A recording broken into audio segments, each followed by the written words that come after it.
In the quiet countryside of Tennessee, a haunting began that would terrify generations and become the most documented ghost story in American history. This is the true story of the Bell Witch, a mysterious force that spoke, struck, and haunted a family so intensely that even a future president fled in fear. Our story begins in the year 1817, in the small rural community of Adams, Tennessee, where life was simple, peaceful, and quiet. Here lived the Bell family, John, his wife Lucy, and their children, hardworking, respected, and known for their kindness. The Bells lived quietly on their 320-acre farm, but beneath the calm surface, something dark was already stirring in the shadows.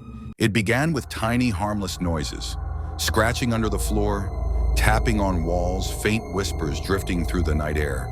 At first, the family dismissed it as rats, but the noises grew louder, closer, almost purposeful. Something was inside the house. One night, soft whispers drifted through the rooms, too clear to be imagination, too close to ignore. The haunting had truly begun. The strange whispers soon turned into something far more frightening, an invisible presence moving through the Bell home at night. Footsteps echoed across rooms where no one stood. Doors creaked open by themselves. The Bells began to realize they were not alone. Then the haunting turned violent. The children felt their blankets ripped off at night as unseen hands tugged and pulled at them. The spirit focused on young Betsy Bell. She was slapped, scratched, and her hair was yanked so hard it left her screaming.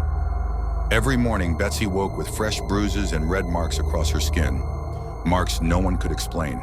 The whispering grew clearer, the voice now unmistakably female. The entity displayed frightening strength, throwing objects, shaking beds, and slamming doors with force no human could create.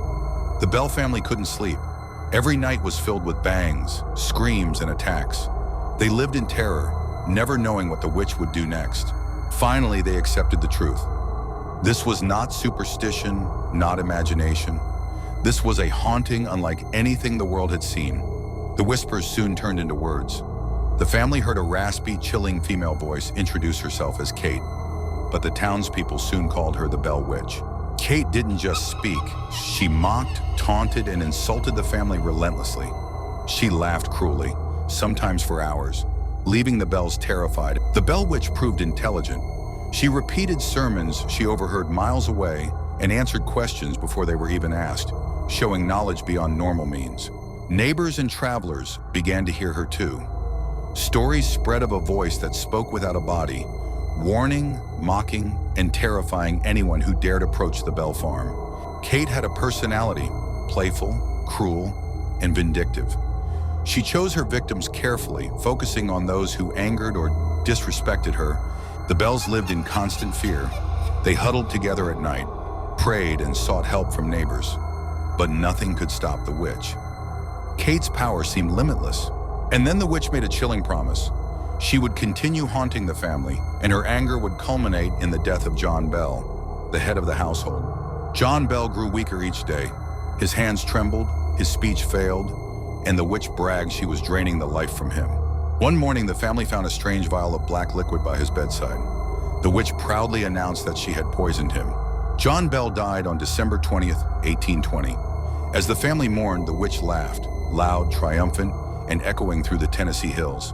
After his funeral, the witch suddenly vanished. The house became silent. For the first time in years, the Bells felt peace. But before disappearing, she delivered one last warning. She would return in 7 years. And she did, briefly tormenting John Bell Jr. before vanishing again. To this day, people still claim to hear whispers, footsteps, and laughter near the old Bell farm. Some say the witch never left.